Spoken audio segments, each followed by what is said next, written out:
Hi guys, this is Sangeeta. I'm here to explain a project based on pain detection from facial images using unsupervised learning approach. Be patient and watch till the end. Aim of the research: to analyze the level of pain using facial emotions, to minimize the presence of caretakers for patients in the hospitals. Literature review: we have gone through 4 papers for our reference. Those papers helps us by giving some valuable points. Some flaws has been highlighted. Inadequate training data and unsuitable pain annotations. Doesn't give specific timing information. Medical personnel involved in pain management and no accurate objective measures. Again, no validated objective measures of pain. Proposed architecture: training image has been stored in database and testing image is given as input which contains facial image. Some of the pre-processing techniques used here are resizing, filtering and enhancement. The two algorithms used here are PCA and LDA. To control the noise produced, we are using MSC PSNR module. Finally, the result will be displayed in a message format to the caretakers and doctors. Modules: there are 5 modules in our project. Those are resizing and filtering, adaptive histogram equalization, principal component analysis, linear discriminant analysis, and finally MSC and PSNR module. Here we have attached the screenshot of menu containing some categories like training the database, test input, pre-processing, edge detecting, contour tracing, result and exit. After training the datasets into the database, the results will be like this. Moving on to module 1. It consists of resizing and filtering. Resizing the image consists of 3 processes called resampling, image interpolation and cropping. Gabor filtering undergoes texture analysis and feature extraction. Resizing of image: the pixels of the input image will get added or subtracted. The width and height of the image gets increased or decreased accordingly. Image interpolation has been carried out, which is zooming out the image to increase the quantity of pixels. Cropping takes place whenever a part of image is not needed.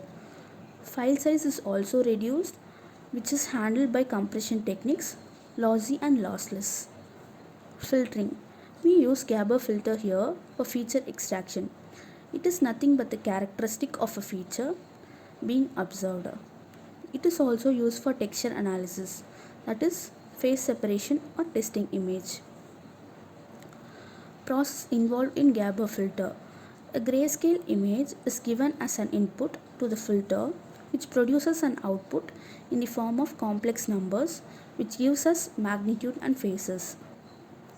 Enhancement: enhancing the image helps us for further image analysis. Removing the noise, sharpening and brightening an image, identification of key features are done by this module. Sharpening includes boundaries and edges and increases the contrast. After pre-processing the image, the filtered image will be like this.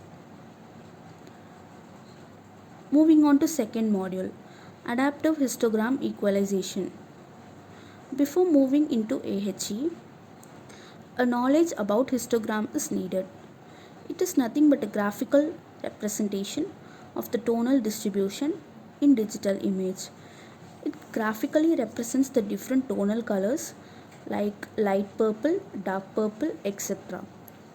These colors are always opposite to contrast colors. Histogram equalization is a method of contrast adjustment and also reduces the noise in some homogeneous region of image. Adaptive histogram equalization is slightly different from histogram equalization. It adapts to histogram equalization method and redistributes the lightness value of the given image. Image intensity is also adjusted to enhance the contrast. The output will be an highly contrasted image. Moving on to Module 3, Principal Component Analysis. It is a dimensionality reduction technique used in machine learning applications. Transformation occurs and linearly correlated variables get transformed into uncorrelated variables.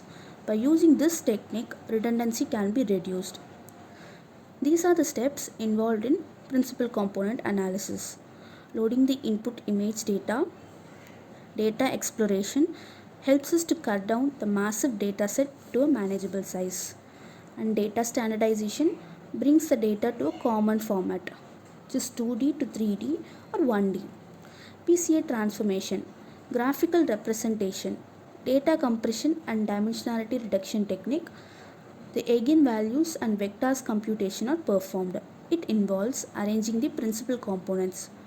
And the sixth step is validation of PC, checking whether they are able to reduce redundancies or not.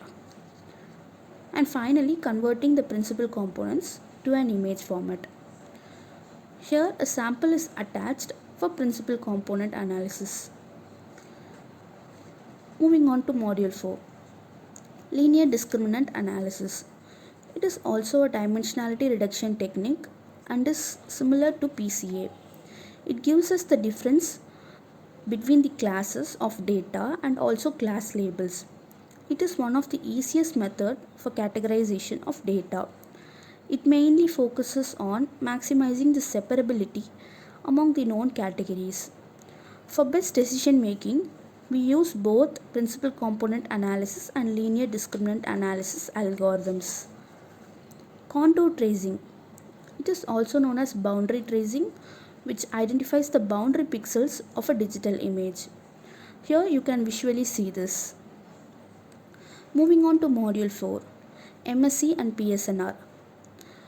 The abbreviated is mean square error and peak signal to noise ratio. It is a method for removing the noise produced during compression state. We use this formula for calculating peak signal noise ratio. If the ratio value is high, it indicates that the signal is of higher quality. Edge detection. Outer edge of the given image is detected. This will be the result. The pain level will be displayed after performing all the above mentioned operations. And finally, future enhancement. Hence, our project produces 88.4% accuracy in recognition